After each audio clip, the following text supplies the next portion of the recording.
दोस्तों ये बात गुजरी 17 मार्च की है। एक नौजवान बहुत ही परेशानी की हालत में थाने पहुंचता है।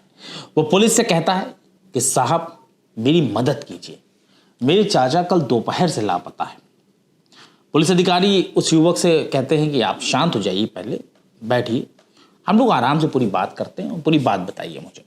दोस्तों युवक बोलता है कि साहब 15 मार्च को दोपहर करीब 4 बजे चाचा बिना बताए घर से निकल गए।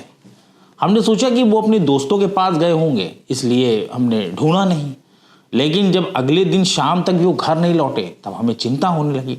हमने अपने दोस्तों को, मतलब उनके जो दोस्त थे उन्हें और तमाम रिश्तेदारों को भी कॉल किया, पता किया, लेकिन उनके बारे में कुछ पता नहीं चल पाया। पुलिस अधिकारी से पूछता है कि तुम्हारे चाचा का किसी से कोई झगड़ा या दुश्मनी? इस पर नौजवान कहता है नहीं, ऐसा कुछ नहीं था, वो तो एकदम सीधे साधे इंसान है और उनका जो है किसी से कोई विवाद नहीं है। इस पर पुलिस अधिकारी कहते हैं कि ठीक है, आप परेशान ना हो, हम गुमशुदगी जो है दर्ज कर लेते हैं, आप चिंता मत कीजिए, हम जल्दी पता लगाएंगे। युवक आंसू पोंछते हुए कहता है कि बस साहब आप जो है मेरे चाचा को ढूंढ दीजिए। दोस्तों तभी उस पुलिस वाले को जो है कुछ याद आता है और वो अपनी ड्रॉअर से कुछ फोटोग्राफ्स निकालते हैं और उस नौजवान के सामने रख देते हैं। तस्वीरें देखकर वो नौजवान फूट फूट कर रोने लगता है। वो नौजवान कहता है कि साहब ये मेरे चाचा हैं, लेकिन इन्हें क्या हुआ है? जी हाँ, जिस शख्स को उसका परिवार तलाश कर रहा था उसका कत्ल कर दिया गया। और जब पुलिस ने सीसीटीवी फुटेज खंगाले तो पता चला कि धन्ना लाल नाम के उस शख्स का कत्ल तो एक महिला ने किया है। ये जानकर खुद पुलिस भी हैरान रह गई। और दोस्तों जब इस खौफनाक कत्ल का खुलासा हुआ तो यकीन जानिए एक पाक रिश्ते की शर्मनाक हरकत सबके सामने आ गई, जिसने सभी के होश उड़ा दिए। और अगर आपके इर्द गिर्द भी इस तरह का कोई भी मामला है तो उसके बारे में हमें जरूर बताएं, हम उसे भी अपने अगले एपिसोड में शामिल करने की कोशिश करेंगे। और इस कहानी को पूरा देखिए, क्योंकि आपको पता चलेगा किस तरह एक मतलब सीधे साधारण से इंसान को इतना बड़ा धोखा झेलना पड़ा, जिसकी कीमत उसे अपनी जान देकर चुकानी पड़ी। नमस्कार, आदाब, सत श्री अकाल, मैं हूं मोहम्मद आसिफ दुलार और आप देखना शुरू कर चुके हैं हमारी खास पेशकश केस डायरी विद आसिफ दुलार। दोस्तों सच्ची घटना राजस्थान की राजधानी जयपुर के मोहाना थाना इलाके की है, जहां 45 साल के धन्नालाल सैनी अपनी पत्नी गोपाली देवी के साथ रहते थे। धन्नालाल सब्जी बेचते और उनकी पत्नी एक कपड़े की दुकान में काम करती थी। परिवार बहुत अच्छा चल रहा था। दोस्तों बात गुजरी 16 मार्च दोपहर की है, जब नेवटा पुलिया के पास लावारिश एक लाश पड़ी मिलती है। सबसे हैरानी की बात तो ये कि वो लाश अधजली थी। इलाकाई लोगों ने पुलिस को कॉल करते हुए कहा कि साहब हम नेवटा पुलिया के पास से बोल रहे हैं, यहाँ एक जली हुई लाश पड़ी है, बहुत बदबू आ रही, आप जल्दी आ जाइए। जिस पर पुलिसकर्मी कहता है कि आप लोग वहीं रुकिए, बस हम लोग पहुंचते हैं, बस किसी चीज को आप लोग हाथ मत लगाइएगा। दोस्तों पुलिस जब उस लावारिश लाश को देखती है तो खुद पुलिस टीम जो है उसके भी होश उड़ जाते हैं। दोस्तों कुल मिलाकर ये समझ लीजिए ये कातिलों ने कत्ल भी किया और उसके सबूत मिटाने के लिए लाश को जलाया था, लेकिन वो लाश ठीक से जल न सकी और पुलिस ने उस अधजली लाश को मुर्दा घर में रखवा दिया, क्योंकि उसकी शिनाख्त भी नहीं हो पाई थी। लेकिन दोस्तों अगले ही दिन देवीलाल नाम का नौजवान मोहाना थाने पहुंचता है और एसएचओ उदय यादव से अपने चाचा के लापता होने की बात कहता है, जिस पर एसएचओ उसे एक दिन पहले मिली लावारिस लाश की तस्वीरें दिखाते हैं और नौजवान लाश की पहचान कर लेता है। लाश की पहचान धन्नालाल की शक्ल में होती है, जो कि सब्जी का कारोबार करते थे और डिग्गी रोड सांगानेर में परिवार के साथ रहते थे। दोस्तों ये तो साफ था कि धन्नालाल का कत्ल किया गया है, लेकिन यह क्लियर नहीं था कि उसका कत्ल कैसे किया गया। लेकिन पोस्टमार्टम रिपोर्ट आने के बाद कत्ल की वजह भी साफ हो गई। पीएम रिपोर्ट में पता चला कि धन्नालाल सैनी का गला दबाकर उसका कत्ल किया गया है, लेकिन उसके सिर पर भी किसी भारी चीज से वार किया गया था और फिर उसकी लाश को जला दिया गया। दोस्तों परिवार के मुताबिक धन्नालाल 15 मार्च के रोज बिना बताए घर से निकले थे, लेकिन फिर वापस नहीं लौटे। लाश की पहचान हो चुकी थी, लिहाजा पुलिस ने लाश को जो है परिवार के सुपुर्द कर दिया। दोस्तों धन्नालाल की जो लाश थी जैसे उनके घर पहुंची तो परिवार में कोहराम मच गया। परिवार का रो रो कर बुरा हाल था।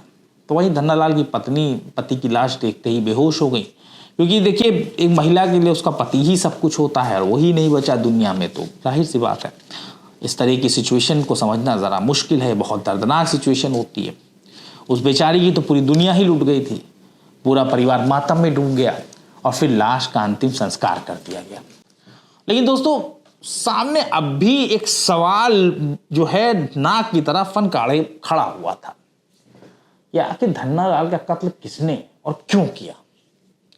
पुलिस ने पूरे परिवार के साथ कई लोगों के फोन सर्विलांस पर लगाए, लेकिन इसके बारे में किसी को पता नहीं था, क्योंकि अगर किसी को पता होता परिवार में या जिनके लोग सर्विलांस से फोन लगे थे उनको कुछ पता चल जाता, जाहिर सी बात है वो अलर्ट हो जाते। और दोस्तों इसी के साथ पुलिस ने धन्नालाल जिस रास्ते पर गया था उस रूट के सभी सीसीटीवी कैमरों के फुटेज भी चेक किए। फुटेज चेक करने पर बहुत ही चौंकाने वाली तस्वीर पुलिस के सामने आई, और उसी तस्वीर की बिना पर पुलिस एक महिला को थाने में तलब कर लेती है। दरअसल उस तस्वीर में दिखता है कि एक शख्स बाइक चला रहा है और पीछे एक महिला बैठी है, जबकि महिला के हाथ में बड़ा सा बोरा है जो कि भरा हुआ है और महिला उस बोरे को संभाल नहीं पा रही, लेकिन वो बस पकड़ने की कोशिश कर रही है, वो किसी भी तरह से जहां वो ले जाना चाह रहे वो पहुंच जाए अपनी मंजिल तक। इसी सुराग के बिना पर पुलिस ने थाने में जिस महिला को तलब किया वो महिला कोई और नहीं बल्कि धन्नालाल की पत्नी 42 साल की गोपाली देवी थी। पुलिस ने थाने में गोपाली देवी से पूछताछ शुरू की। पुलिस के हल्के फुल्के सवाल और उस पर गोपाला देवी की झूठ की चाशनी में लिपटे जवाब। पुलिस धीरे धीरे अपने सवाल और लहजा दोनों सख्त कर रही थी, लेकिन गोपाली देवी लगातार पुलिस को महज शेरों की कहानियां ही सुनाती रही और खुद को हर बात से अनजान बताती और खुद को बेगुनाह बताती। लेकिन जब पुलिस से बर्दाश्त नहीं हुआ और उन्होंने थोड़ी सी उंगली टेढ़ी की तो सारा का सारा घी खुद ब खुद निकलकर बाहर आने लगा।